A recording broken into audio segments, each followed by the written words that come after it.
And if I were to tell you, okay, you're going to die by the end of the day. When the sun sets, your life on earth will be over. I guarantee you will not spend the remainder of your life planning for tomorrow. That would be stupidity, right? You're smarter than that because tomorrow will never come. The idea of being in the moment, right?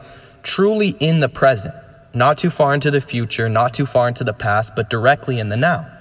Because that's all you ever have. I mean, time is not guaranteed. Life isn't guaranteed. And in this day and age, this time more than ever, with the commodities we have at the tip of our fingers and these pleasures and stimulations that can so easily be acquired, no effort. We're so spoiled. And we're so comfortable with the idea that these spoils will be around for good. It's so constant, it's so consistent. We start to yearn for more. It's like a drug. And so naturally you start to look outside of yourself and your blessings and look at others. Where can you find this stimulation? Because as humans, we're comparative by nature.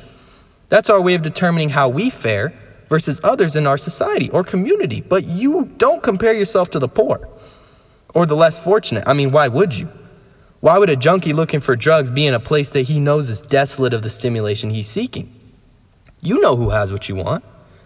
The richest of the rich, the elite, the high end of the spectrum, the top of the totem pole, the popular girl at school, head cheerleader and all. On the outside, the external, they have everything that you want, or at least what you think you want. There's a common phrase, the grass is always greener on the other side. That as humans, we want what we don't have. We covet.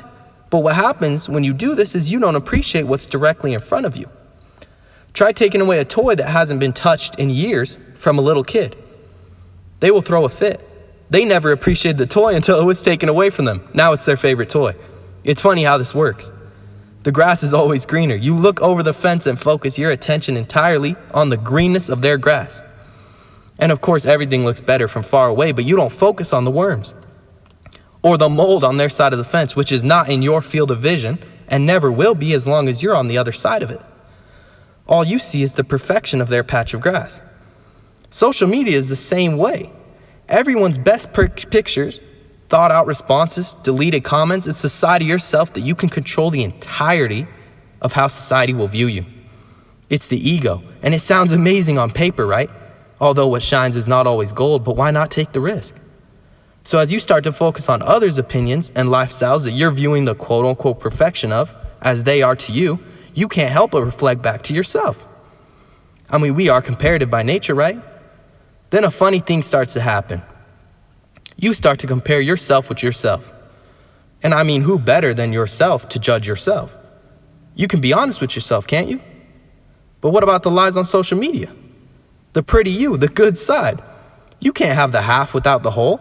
It's a law of the universe, it's duality, it's a balance of life.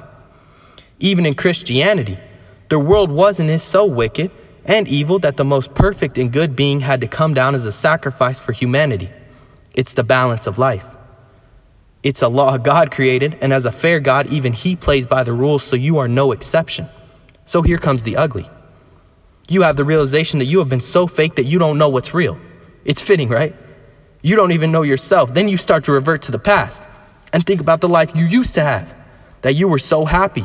Life was so good, and oh man, what happened?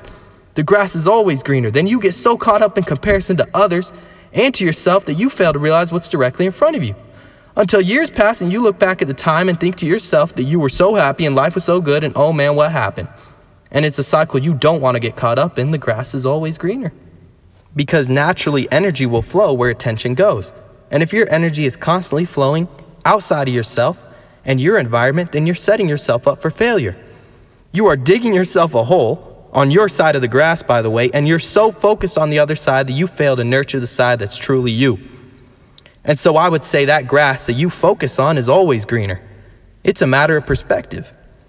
And so to live in the moment and focus on what is around you that won't always be there, family, friends, a functioning mind and body, the finite things of life, you'll then see that if my life and environment is not guaranteed, then nothing in this physical realm is truly granted.